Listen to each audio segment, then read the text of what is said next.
Hello students, welcome again to Mishra's biology.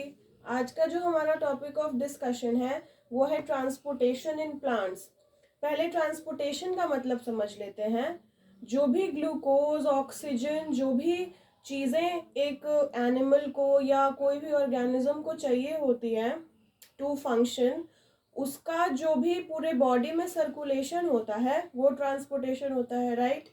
अगर animals की बात करें तो एक सर्कुलेटरी सिस्टम होता है, ब्लड होता है। ब्लड पे एक वीडियो भी मैंने बना रखा है, वो आप जाके चेकआउट कर सकते हैं। तो ब्लड होता है जो ग्लूकोज, ऑक्सीजन, जो भी चीज़ें चाहिए एक सेल को फंक्शन करने के लिए, वो प्रेजेंट होता है। वो ब्लड सारे सेल को दे देता है, राइट। बट प्लांट्स में तो ऐसा कुछ नहीं है ना, ब्लड जैसा तो कुछ नहीं है।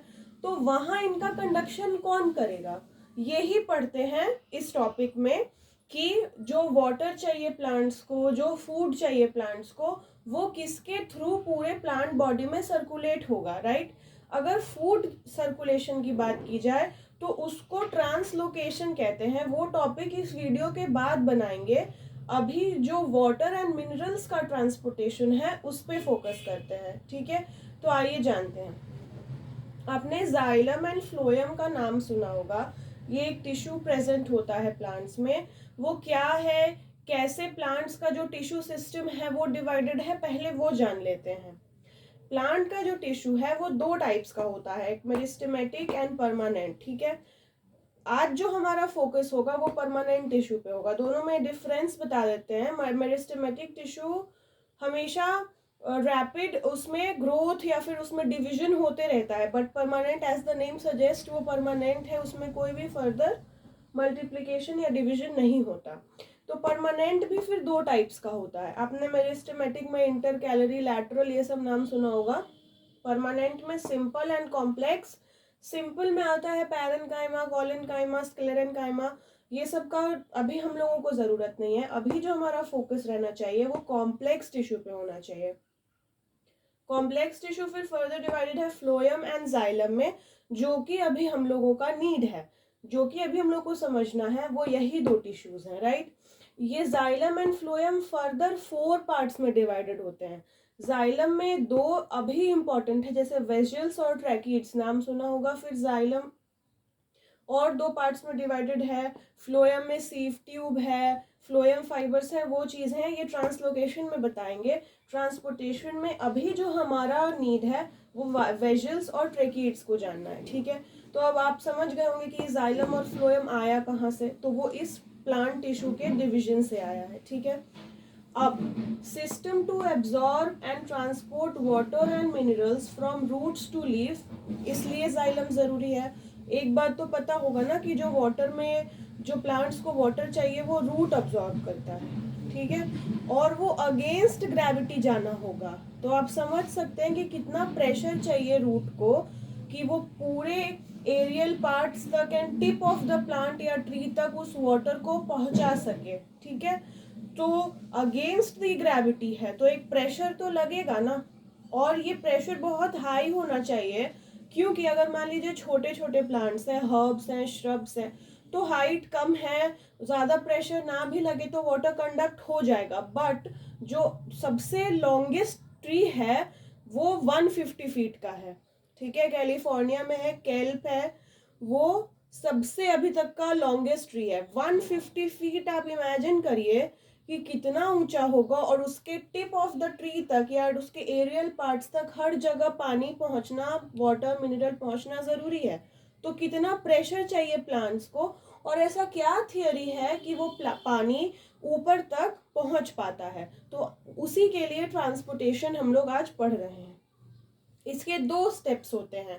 पहले में कोहेजन, एडहेजन और सरफेस टेंशन का थियरी आएगा, और सेकेंड वन आएगा एसेंट ऑफ सैप, राइट। ये दो हम लोगों को आज पॉइंट डिस्कस करना है। अगर आप ये सारे टर्म समझ लेंगे तो आप वाटर का कंडक्शन प्लांट्स में कैसे होता है ये इजीली समझ पाएंगे। तो आइए जानते हैं क्या होता है ये टर्म। सबसे पहले हम लोगों को जानना है कोहेजन। कोहेजन एक ऐसा फोर्स है जो सेम मॉलिक्यूल्स पे लगता है। समझिएगा, जैसे अगर वाटर मॉलिक्यूल है, तो वाटर टू वाटर जो भी फोर्स लगेगा ना सेम मॉलिक्यूल पे, वो कोहेजन होता है या कोहेजिव फोर्स होता है। ठीक है, नेक्स्ट है एडहेजन फोर्स।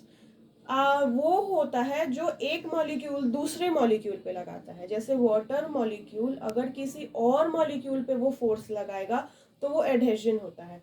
फेविकॉल का नाम सुना होगा आपने, उसमें एडहेसिव लिखा रहता है ना, लिखा रहता होगा एडहेसिव। तो उसका क्या मतलब होता है? फेविकॉल जो होता है किसी चीज को चिपकाने का, उसको स्टिक करने का काम करता है। तो दो अलग चीजों पे वो फोर्स अप्लाई हो रहा है। जैसे वो जो मान लीजिए कि कोई वॉल है, उस पे प्लाई का काम करना है, तो वो फेविकॉल आप लगा दीजिए, वो दोनों को स्टिक कर देगा।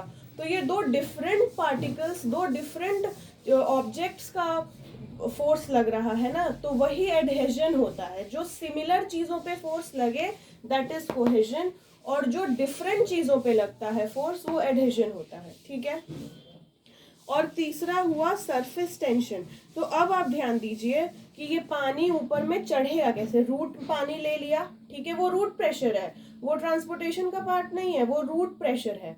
जो रूट प्रेशर लगाता है जब हम सॉइल में पानी डालते हैं, तो पानी को लेने के लिए वो इसमें नहीं है, ये रूट के पास पानी है। रूट एरियल पार्ट्स को प्लांट्स के कैसे पानी पहुंचाएगा, वो इस चीज में, वो इस टॉपिक में हम लोग देख रहे हैं। तो कोहेजन समझ में आ गया होगा, एडहेजन हो गया एंड सरफेस टेंशन। अब देखिए एक्चुअल में प्लांट्स करते क्या है। ये एक जाइलम है, अब ये ट्रैकिड्स भी हो सकता है, वेजिल्स भी हो सकता है, कोई भी हो सकता है। तो ये जाइलम टिश्यू है। ठीक है, अब कोहेजन लगेगा सबसे पहले, तो क्या होगा, जो वाटर मॉलिक्यूल्स है ना वो स्टिक करने लगेंगे, वाटर वाटर, क्योंकि कोहेजन में क्या बताया, सेम मॉलिक्यूल्स, वाटर वाटर पे फोर्स लगाएगा, तो वो दोनों आपस में जुड़ते रहेंगे। ठीक है, ऐसे ऐसे जुड़ जाएगा, राइट। एडहेजन में क्या होगा, ट्रैकिड्स हो या वेजिल्स हो, जो भी हो, जाइलम टिश्यू में दूसरे पे फोर्स लगता है ना, वाटर वाटर पे नहीं लगाएगा, वो जाइलम के साथ स्टिक कर जाएंगे। ये H2O मॉलिक्यूल है, ये जाइलम के साथ पाइल अप करेगा। ठीक है, उससे अटैच हो जाएगा। ठीक है, अब पानी ऊपर चढ़ना है, ये तो हो गया, दोनों स्टिक कर चुके हैं। अब पानी ऊपर कैसे चढ़ेगा, तो here comes the theory of surface tension. Surface tension क्या करेगा, वो दोनों को पाइल अप कर देगा और एक ऐसे लंबा सा एक टावर जैसा, या कह सकते हैं एक सीढ़ी जैसा स्ट्रक्चर बना देगा, और पानी को एक दूसरे पे चढ़ा, एक दूसरे के ऊपर रख रख के पूरे पार्ट्स को पानी पहुंचा देगा। तो कोहेजन में क्या हुआ, वाटर मॉलिक्यूल्स आपस में स्टिक करे। एडहेजन में क्या हुआ, वो जाइलम टिश्यू के साथ स्टिक किया, और सरफेस टेंशन में वो पाइल अप होकर ऊपर ऊपर जाकर पूरा पानी पहुंचा दिया। ठीक है, ये समझ में आ गया। अब आइए एसेंट ऑफ सैप पे, नाम सुना होगा इसका, आज जानिए होता क्या है। एसेंट का मतलब राइज होता है, किसी भी चीज का चढ़ना या राइज होना एसेंट होता है। और सैप का मतलब होता है water plus ions plus minerals. एक सैप लिक्विड है जिसमें वाटर भी है, आयंस भी हैं और मिनरल्स भी हैं, राइट। तो एसेंट ऑफ सैप का अब मतलब तो समझ में आ गया होगा कि जो वाटर, आयन और मिनरल का मिक्सचर है उसका राइज होना इज एसेंट ऑफ सैप। इसमें क्या होगा, लीफ वाटर डेफिसिट है। क्यों है, क्योंकि ट्रांसपिरेशन हुआ है। अब आप पूछेंगे कि मैम ट्रांसपिरेशन क्या होता है, तो सॉइल में जब हम पानी देते हैं किसी भी प्लांट को या ट्री को, तो हम जितना भी पानी उसको देते हैं ना वो यूज उतना नहीं करता है। आप मानेंगे कि अबाउट 90 to 95% ऑफ जो वाटर है ना, वो जो लीफ है या जो एरियल प्लांट्स है, पार्ट्स है प्लांट का, उससे वो बाहर निकल जाता है। रात में आपने देखा होगा, सुबह जब ओस का जो बूंद या फिर लीफ के पास ऊपर में पानी होता है, वो ट्रांसपिरेशन का वाटर लॉस है। 95% तक का पानी वाटर जो लॉस कर देता है प्लांट, उसको उतना पानी का जरूरत नहीं है, उसको कम ही पानी का जरूरत है, तो वो ट्रांसपिरेशन के थ्रू वाटर लॉस हो जाता है। तो अब समझिए कि लीफ के पास पानी नहीं है, वो वाटर डेफिसिट है, तो वो एक नेगेटिव प्रेशर लगाएगा। नेगेटिव क्यों, क्योंकि लीफ ऊपर है ना, रूट तो नीचे है, तो वो रूट के पास एक नेगेटिव प्रेशर लगाएगा और उस पानी को खींचेगा, पुल करेगा। Negative pressure applied by leaves to roots, a pull applies because leaf is water deficit. अभी लीफ को पानी चाहिए, पानी मिलेगा तभी तो क्लोरोफिल और CO2 के साथ सनलाइट के प्रेजेंस में वो फोटोसिंथेसिस कर पाएगा, पानी चाहिए ना उसको। बट ट्रांसपीरेशन के कारण वो वाटर लॉस हो चुका है, अब इसको पानी चाहिए, ये वाटर डेफिसिट है, तो ये एक नेगेटिव पुल लगाएगा क्योंकि ये अगेंस्ट द ग्रेविटी जा रहा है। तो रूट के पास ये सिग्नल पहुंच गया कि अब पानी पहुंचाना पड़ेगा, ऊपर ले जाना पड़ेगा, वाटर कंडक्शन इज नीडेड। तो इसी को एसेंट ऑफ सैप कहते हैं कि एक negative pressure which is applied by the leaf of the plant to the roots because the leaf is water deficit. तो ये दो थियरीज काम करती हैं वाटर कंडक्शन के लिए इन प्लांट्स। बहुत ही लेमैन, बहुत ही जनरल, बहुत ही लो, बहुत ही ज़्यादा इजी वर्ड्स में आज समझाने का ट्राई किए हैं। अगर आपको समझ में यहाँ नहीं आएगा तो आई एम श्योर कि फिर आपको प्रॉब्लम होगा समझने में। बहुत ही इजी टर्म में हम समझाने का कोशिश किए कि ट्रांसपोर्टेशन एक्चुअल में प्लांट्स में कैसे होता है, वो वाटर रूट से टिप ऑफ द प्लांट या टिप ऑफ द ट्री तक कैसे पहुंचता है, वो ये थियरी लगता है। सबसे पहले कोहेजन, एडहेजन और सरफेस टेंशन साथ में अप्लाई होता है और उसके बाद एसेंट ऑफ सैप लगता है। ये दोनों थियरीज डिक्सन एंड जॉली करके एक साइंटिस्ट, दो साइंटिस्ट थे, उन्होंने ही दिया है। आप चाहें तो देख सकते हैं, ये बहुत इंपॉर्टेंट टॉपिक था for class 9, 10, 11, 12 up to graduation level. ये पढ़ाते ही है बायोलॉजी में, तो आपको बेसिक क्लियर होना चाहिए। तो आई होप आज आपको ये समझ में आ गया होगा। और ट्रांसपीरेशन, ट्रांसलोकेशन नेक्स्ट वीडियो में ज़रूर डिटेल बताएंगे कि फूड का ट्रांसपोर्टेशन या फूड कैसे पहुंचेगा लीफ से, क्योंकि फूड को फिर लीफ से पूरे प्लांट बॉडी तक सर्कुलेट होना है। तो वो अगेंस्ट तो नहीं जाएगा ग्रेविटी के, वो ग्रेविटी के साथ ही चलता है क्योंकि लीफ ऊपर है ना, रूट नीचे है। तो वो ट्रांसलोकेशन का प्रोसेस होता है। तो वो नेक्स्ट वीडियो में फॉर श्योर बनाएंगे। तब तक के लिए do like, share and subscribe to my channel. Thank you.